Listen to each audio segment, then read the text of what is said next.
오늘 우리가 함께 하실 하나님의 말씀은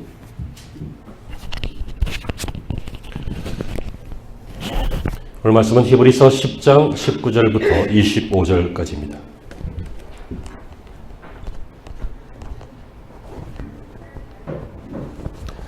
히브리서 10장 19절부터 25절을 성경을 보시면서 한 절씩 교독하시겠습니다. 그러므로 형제들아, 우리가 예수의 피를 힘입어 성소에 들어갈 담력을 얻었나니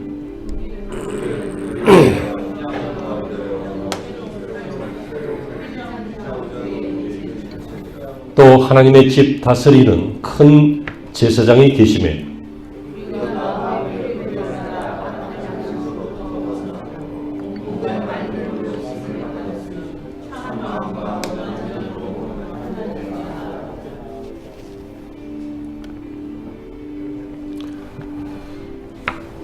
또 약속하신 이는 믿으시니 우리가 믿는 도리의 소망을 움직이지 말며 굳게 잡고 함께요. 모이기를 패하는 어떤 사람들의 습관과 같이 하지 말고 오직 권하여 그날이 가까움을 볼수록 더욱 그리하자. 아멘.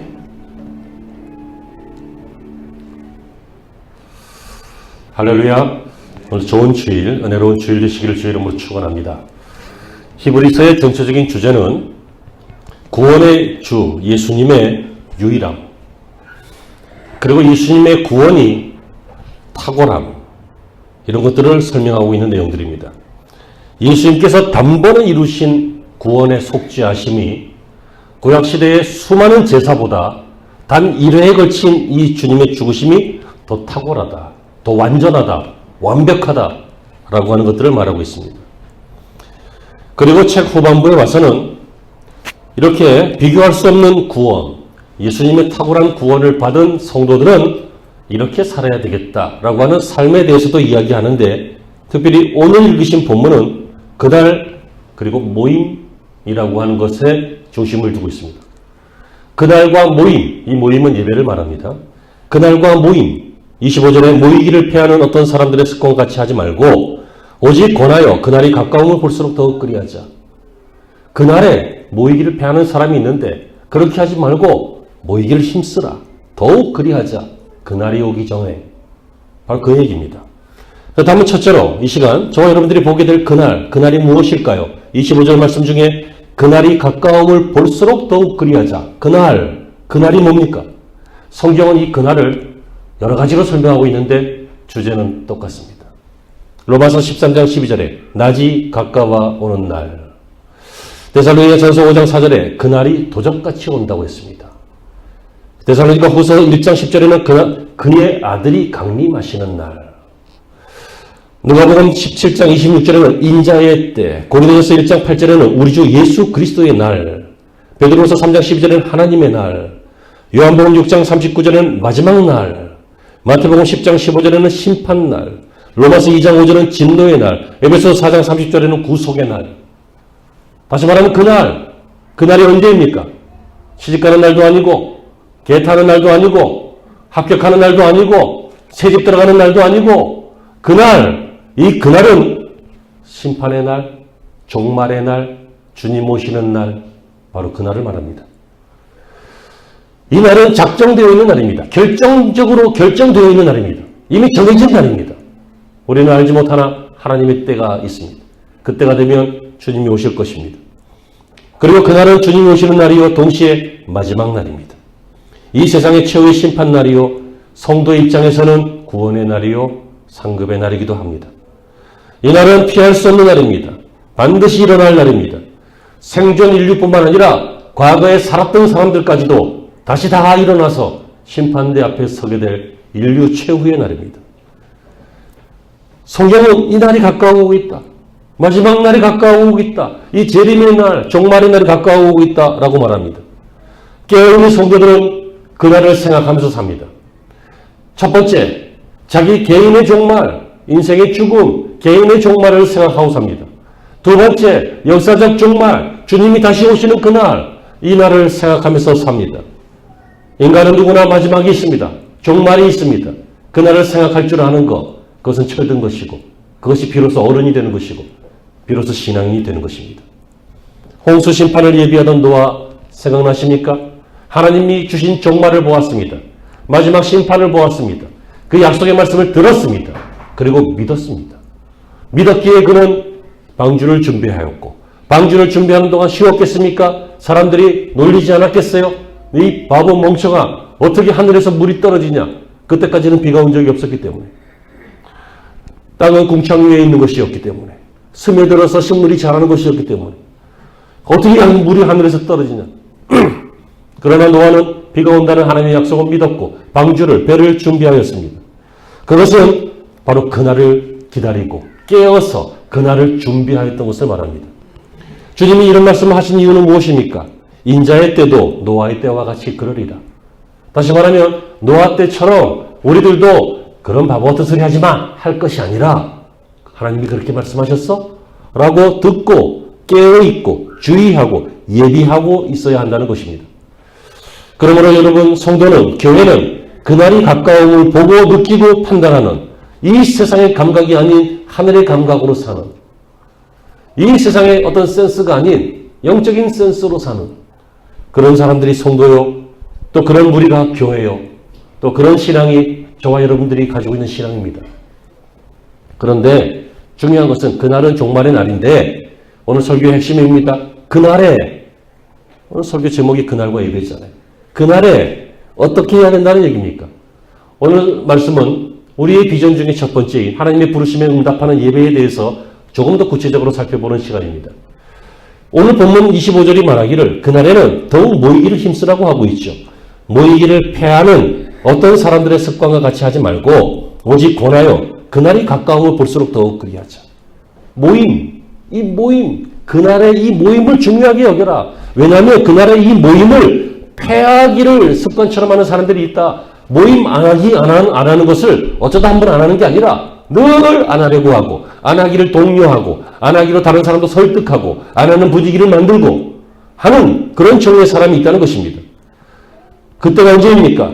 종말 때에, 마지막 때에. 여러분, 마지막 때의 신앙생활이가 점점 쉽지 않습니다. 이 모임은 바로 예배를 말합니다. 예배는 신령과 진정으로 드리라, 주님의 요구입니다. 그렇다면 예배는 살아있는 예배를 말합니다. 그런데 그날과 그 마지막 날에는 이 살아있는 예배 드릴 수 없는 그런 여러 가지 분위기들이 많이 만들어집니다. 예배는 교회를 나오는 게 아니라 교회를 나와서 하나님께 드린 것입니다. 깨달으시는 은혜가 있기를 바랍니다. 예배는 하나님께 나아가는 겁니다. 예배는 와서 찬송도 하지만 찬송하려고 오는 거 아닙니다. 설교도 듣지만 설교 들으려고 오는 거 아닙니다. 설교도 듣는 것이지 설교가 전부가 아닙니다. 물론 설교 시간이 예배 시간의 3분의 1이나 되기 때문에 뭐 5분의 2도 되기도 하고 절대로 반은 넘지 않잖아요. 그렇기 때문에 주로 주된 것 같지만 예배는 하나님 앞에 서 있는 것입니다. 하나님 앞에 나가 있는 것입니다. 22절에 우리가 마음의 뿌림을 받아 악한 양심으로부터 벗어나고 몸은 맑은 물로 씻음을 받았으니 참마음과 온전한 믿음으로 하나님께 나아가자. 하나님께 나아가는 것 자체가 예배하는 것을 말합니다. 여러분, 그리스도인은 살아계신 하나님을 예배하는 사람입니다. 죽은 석상이 아니라, 알 수 없는 영물이 아니라 인격적이고 살아계신 하나님을 만나는 것입니다. 그런데 그 하나님을 앞에 두고 속으로 개돈 생각하시고 애 성적 떨어진 거 걱정하시고 세금 나갔고 뭐 그런 나갈 돈 때문에 염려가 되신다면 여러분, 그 앞에 있는 하나님은 무시를 당하고 계시는 거 아닐까요? 그 하나님은 안중이 없다면 그 하나님을 향한 예배가 아니라 그냥 우리의 엉덩이만 예배당에 붙어있는 것은 아닐까요? 여러분, 우리는 다시 한번 돌아보고 깨달아야 합니다. 하나님은 예배하는 자를 찾고 계신다. 요한복음 4장 23절에서 말씀하셨습니다. 인생의 목적 자체가 예배하기 위해서 만들어졌습니다. 내가 나를 위하여 창조한 자를 오게 하라. 주님이 우리를 창조하신 목적이 우리가 주님 앞에 서서 예배하는 것을 원하시기 때문입니다. 그러므로 행동하는 예배는 하나님께 나아가는 것입니다. 하나님 중심의 예배입니다. 인간적인 요소가 아니라 하나님만 영광 받으시도록 하나님 앞에 마음을 드리고 내 신앙 고백을 드리고 찬양, 찬미를 드리고 기도와 간절함을 드리는 것, 그게 예배입니다. 그래서 예배는 보는 게 아니라 드리는 것입니다.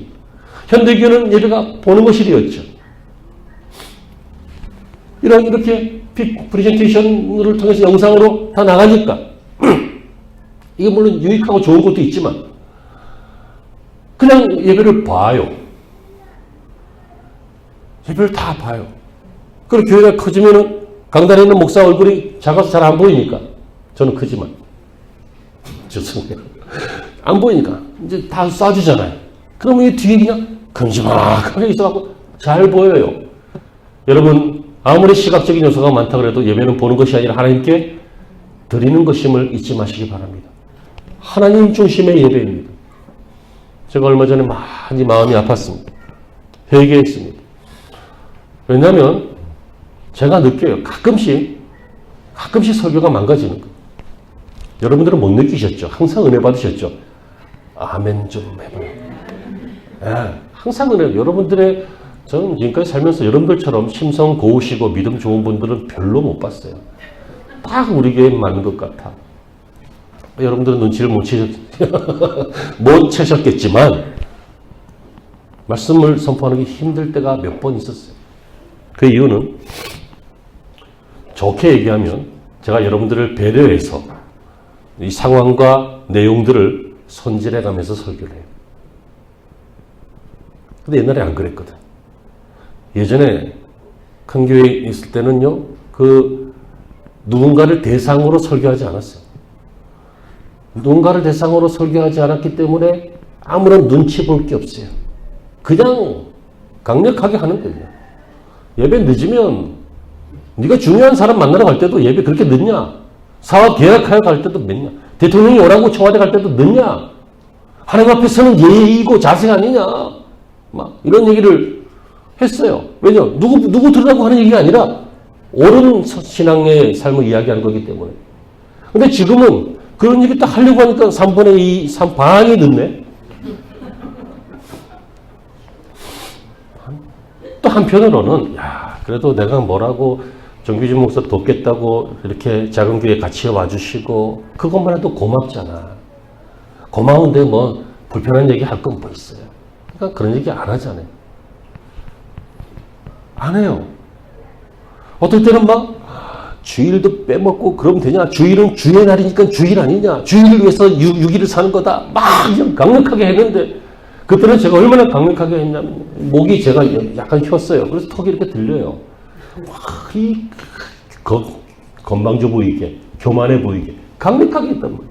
우리 사람이 제발 턱 좀 숙이세요. 턱 좀 숙이세요. 그랬어요. 턱이 들린다고 콧구멍이 보이니까 좀 죽였습니다. 막 했어요. 왜요? 좋게 얘기하면 눈치를 보지 않은 거예요. 배려하지 않은 거고. 그냥 말씀만 선포한다 이거예요. 담임 목사 아니고 부목사니까. 그리고 담당 목사고 지성전 담당 목사고 하니까 굳이 뭐 내가 이런 얘기 안 해도 담임 목사가 해야지 내가 이런 얘기 할 필요 없지 않느냐. 그러니까 나는 본질을 얘기하는 거다. 누구 들으라고 하는 소리 아니다. 하면서 헌금 얘기 같은 것도 그래요. 헌금 얘기도 교회 재정을 제일 걱정하는 건 담임 목사니까 담임 목사가 해야지 부목사가 그런 얘기 할 필요 없잖아요. 하지만 그렇다고 해서 내가 좀 꺼림직하고 불편하다고 그 얘기를 안 하면 그 얘기를 듣고 예물에 대한 이야기를 듣고 헌금 생활을 바로 함으로써 복을 받아야 할 사람이 복을 못 받지도 않겠느냐. 그러니까 하는 거다. 그러니까 엉뚱한 얘기 하지 말고 들어라 하고 막 하고 그랬어요. 근데 지금은 거의 안 하죠. 1년에 한 번이나 두 번이나. 심지어 헌금하라고 한다고 하는 것도 아니에요. 헌금에 대한 바른 자세 이런 걸 얘기하는 건데도 부담을 느낄 수 있단 말이에요. 이게 좋게 보면 눈치를 보는 거고 나쁘게 얘기하면 인본적인 거지. 그래서 제가 회개를 했어요. 하나님, 내가 너무 비겁하고 용기가 없어서 인본적이라서 하나님 중심의 예배를 드리고 하나님이 기뻐하시는 설교자가 되고 목회자가 돼야 되는데 사람들한테 이렇게 여러분들은 모르셨지만 끌려다니고 배려하고 눈치 보고 이래서 되겠습니까? 그래서 2020년도에 눈치 안 보려고 오해하지 마세요. 저랑 몇 년 있었으면 아시잖아요. 제가 훌륭한 사람은 아니더라도 바른 사람은 맞잖아요. 왜 고개를 끄덕거려요? 아니에요. 훌륭한 사람이 그래야지. 오해하지 마셔요. 제가 무슨 특별한 목적과 이익과 어떤 방향을 위해서 말하는 것이 아니라 여러분들의 신앙생활이 정상적이고 하나님 보시기에 기쁘고 그래서 복이 되는 그런 신앙생활을 저는 꿈꾸고 기도합니다. 예배가 바로 하나님 앞에서 드리는 예배라고요. 찬양이 좋아야 예배가 좋은 게 아니에요. 막 설교가 막 아주 굉장해야 예배가 좋은 게 아니에요. 예배의 요소 중 하나가 좋은 것이죠. 정말 좋은 예배는 살아있는 예배예요. 살아계신 하나님 앞에 내 인격적으로 서 있는 예배예요. 눈으로 보이지 않지만 마음으로 보이잖아요. 우리가 믿기로 한 이상 마음속에 우리의 신앙 안에 하나님이 계시잖아요. 그 하나님 앞에서 예배하시길 바랍니다. 코람데오예요. 그런데 그 하나님 앞에 예배할 때 이 마지막 날에 드리는 예배는 모이기를 힘쓰는 예배인데 예배할 때 예수님이 중심이 되시는 것입니다. 여러분 사람은 하나님 앞에 나아갈 수 없습니다. 죄인이기 때문에. 그런데 우리가 하나님 앞에 나아갈 수 있는 이유는 결정적인 이유는 예수님 때문입니다. 오늘 본문 19절에도 그러므로 형제들아 우리가 예수의 피를 힘입어 성소에 들어갈 담력을 얻었나니 예수님의 피 때문에 성전 안으로 들어가는 거예요. 성소 안으로 들어가는 거예요. 20절에는 그 길은 우리를 위하여 휘장 가운데 열어놓으신 새로운 살 길이요. 그 길은 살 길이에요. 하나님 앞에 나아가는 길이기 때문에 사는 길이에요. 그리고 21절에 그 길이 이루어질 수 있도록 예수께서 하나님의 집 다스리시는 큰 제사장이 되셨다고 했어요. 그러므로 우리의 예배 안에는 예수님이 계시는 거예요. 우리의 예배 안에 물론 교육도 있고 배움도 있고 좋은 가르침도 있을 수 있고 좋은 음악이나 문화나 공연이나 여러 가지가 있을 수 있겠지만 가장 중심이 되어야 되는 것들은 예수님이에요. 제가 이거 하잖아요. 하지만 여기서 뭐 영상도 하고 그러잖아요. 그 영상이 예수님이 중심이 되는 것과 상관없어요. 하나님을 예배하는데 그거 상관없어요. 이게 다 인본적인 것들이에요. 뺐으면 좋겠어요. 근데 왜 넣느냐? 새 가족 때문에 그래요. 아직 이 말씀이 귀에 들어오지 않으면 이 교회의 분위기가 예배의 분위기가 아직 익숙하지 않은 그런 새 가족들이 언제든지 오실 수 있으니까 그분들이 말씀을 직접 잘 듣지 못할 때 말씀으로 산 사람들의 이야기를 봄으로써 더욱더 쉽게 접근하라고 그런 요소이지. 그래서 그런 부분들도 있기는 해요. 하지만 여러분 제 중심은 언제나 우리의 예배가 예수님이 중심이 되기를 원합니다. 여러분들의 예배에서도 예수님만이 존귀함을 받으시고 예수님만이 우리의 예배의 주제가 되고 중심이 되었으면 좋겠습니다. 예수님이 하나님께 나아가는 길이기 때문이고 예수님이 큰 제사장이 되어서 우리에게 살 길을 주셨기 때문입니다. 이러한 핵심적인 내용을 23절에서 우리가 믿는 도리의 소망이다. 그러니까 복음의 소망이다. 이렇게 말하고 있는 것입니다. 우리가 하나님 앞에 나아갈 때 예수의 구원의 소망을 붙잡고 나아가시길 바랍니다. 하나님 어떤 일이 있어도 예수님을 붙잡고 내가 예배합니다. 예수님의 십자가를 붙잡고 예배합니다. 예수님이 나를 위해 흘리신 골고다의 그 피를 내가 의지하면서 내가 예배합니다. 그러니 끝까지 하나님이 나를 붙잡아 주시고 지켜주실 줄을 믿습니다. 그게 우리의 신앙 고백이고 믿음인 것입니다. 이 예수를 붙잡지 못하면 어떤 일이 생깁니까? 야, 너 지난번도 죄졌는데 또 죄졌잖아. 한두 번도 아니잖아. 반복이잖아. 가망이 없는 것 같은데, 안 될 것 같은데, 떠날 것 같은데, 신앙이 없어질 것 같은데, 너는 별거 아닌 것 같은데. 그래서 어떻게 돼요? 점점 믿음이 없어져요. 점점 하나님이 안 계신 것 같아요. 점점 막 좌절감에 빠져요. 여러분, 좌절감이 여러분의 중심이 되면 안 돼요. 한이나 과거의 사건이나 아픔이 여러분의 삶의 중심이 돼서는 안 돼요. 그것이 담이 되어서 하나님 앞에 나아가는 것을 막아요. 나의 분주함, 나의 일에 대한 걱정, 나의 어떤 세상 일에 대한 어떤 너무나 바쁜 생활, 이런 것들이 또 여러분들을 하나님 앞에 나가는데 방해가 되게 해요. 여러분 예배할 때는 내려놓으세요. 다 내려놓으세요. 그리고 오직 예수님의 피만, 십자가만 의지하여서 하나님 앞에 나아가세요. 그러면 살 길이 생겨요. 지혜도 생겨요. 길도 열려요. 문제도 좀 풀어지고 해결이 되어져요. 하나님을 경험하는 일이 생겨난다고요. 교회 앞에 어떤 교회가, 이건 예화예요. 어떤 교회가 그랬대잖아요. 교회 나가는 길 쪽에다 낚시금지 이렇게 편말을 붙여놨대요. 교회인데 저수지도 아니고 교회인데 낚시 금지. 성도들이 물어볼 거 아니에요? 목사님 저게 뭐예요? 그랬더니 예배 드릴 때 죄도 내려놓고 걱정도 내려놓고 허물도 내려놓고 다 내려놓고 예배를 하더니만 갈 때는 다 낚아가지고 가지고 간대. 다 낚아갖고 도로 가고 간대. 그래서 낚시 금지 그렇게 해놨다고 그래요. 여러분 다 내려놓으세요. 오직 예수님만 생각하시면서 하나님 앞에 나아가세요. 그것이 마지막 때에 드릴 참된 예배입니다. 그리고 이 예배는 공동체로 드려야 됩니다. 매우 중요한 것입니다. 마지막 시대에는 개인적인 성향이 강해집니다.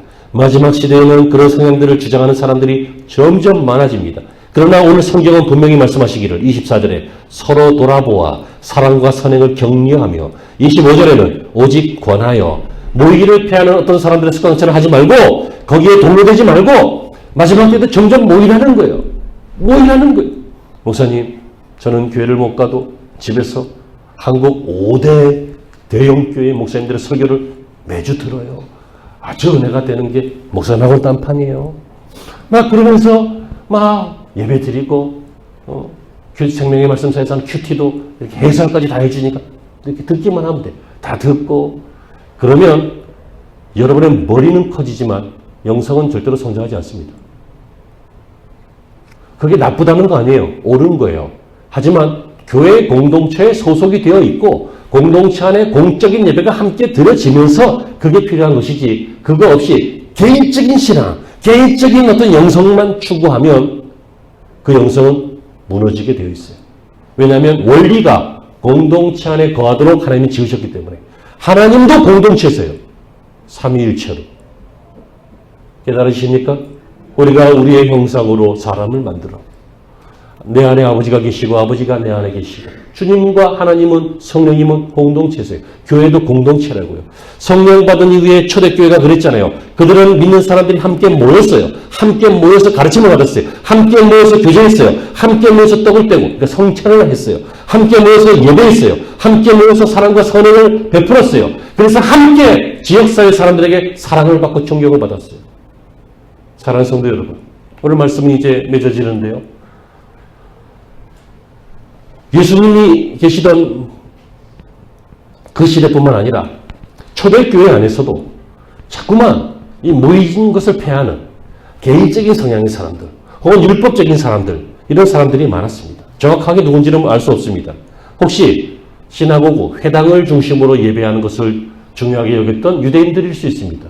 율법에 의해서 너희들 그렇게 모이지 마라. 회당에서만 모여야지 딴 데 모이는 건 쓸데없는 것이다. 이런 식으로 생각하는 사람이 있을지도 모르겠습니다. 혹은 당시에 유행하던 영지주의자들, 이단들인데요. 이들은 지적 우월감에 빠져서 교회 와서 보니까 처음에는 좀 들을만 하더니 나중에는 배울 게 없더라. 그래서 교회 배울 것이 없다 그러면 저만 나가면 되는데 저만 나가는 것이 아니라 야 너도 다니지 마. 야 그거 별거 아니다. 하는 그런 종류의 사람들이 당시에 있었어요. 그런 사람들 혹은 세속적인 쾌락주의에 빠져서 경건함을 잃어버리고 자기도 경건함을 잃어버린 것으로 끝나는 게 아니라 다른 사람들까지도 야 너만 신앙생활하는 거 아니야. 나도 집사야. 다 알면서 뭘 그래. 일로 와. 놀러 가자. 뭐 그래 가면서 아버지 아무한테 얘기하지 마. 특히 목사한테 얘기하지 마. 그냥 우리끼리만. 뭐 그러면서 뭐 다 아는 얘기잖아요. 그러면서 혼자만 세속적인 게 아니라 전반적으로 다른 사람들까지 세속적으로 만드는 그런 사람들이 그때 있었어요. 지금도 있지만. 어떤 경우든지 여러 가지 이유로 모이기를 패하는, 예배를 등한시하는, 예배의 중요성에서부터 사람들을 빼오는 그런 종류의 사람들이 그때도 지금도 있는데 오늘 성경은 뭐라고 말한다고요? 그날이 가까움을 볼수록 우리는 그렇게 하지 말고 더 모여라. 마지막 때에 더 모여라. 이때에 또 모여야 된다. 이것을 말하고 있습니다. 여러분 성경은 그날이 가까워오고 있다 이렇게 말하는데 그래서 우리는 이 말씀을 듣고 아 그날이 가까워오는가 보다 이렇게 알게 되는데요. 우리만 아는 게 아닙니다. 사탄도 압니다. 그래서 자기 때가 얼마 남지 않았음을 알고 있다고 했습니다. 베드로전서 5장 8절에. 그래서 어떻게 합니까? 자기 때가 얼마 남지 않았으니까 어떻게 해서든지 한 사람이라도 더 실족시키려고 한 사람이라도 더 구원의 길에서 멀어지게 하려고 사탄이 열심히 일을 하는데 그 일의 가장 중요한 일이 뭐예요? 예배가 망가지게 하는 것입니다. 사랑하는 성도 여러분, 우리는 예배를 지켜야 합니다.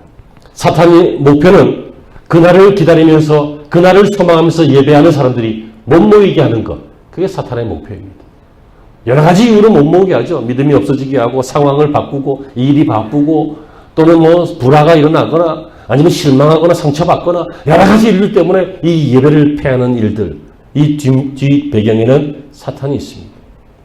그래서 예루살렘 교회는 바로 사탄이 유대인들을 동원해서 예루살렘 교회를 핍박했습니다. 초기 박해 300년 동안은 사탄이 로마 제국을 동원해서 기독교를 박해했습니다. 일제 박해 시에는 전쟁과 힘을 통해서 사탄이 그 뒤에서 한국인들을, 우리 민족을 박해했던 경험도 우리는 있습니다. 그러나 그럼에도 불구하고 그 박해의 결과 더욱더 피해가면서 모이고 더욱더 숨어들면서 모여서 카타콤으로 내려가고 가정교회로 내려가고 하면서 그들은 끊임없이 예배하였고 이 예배가 오늘 우리에게까지 이어진 것입니다.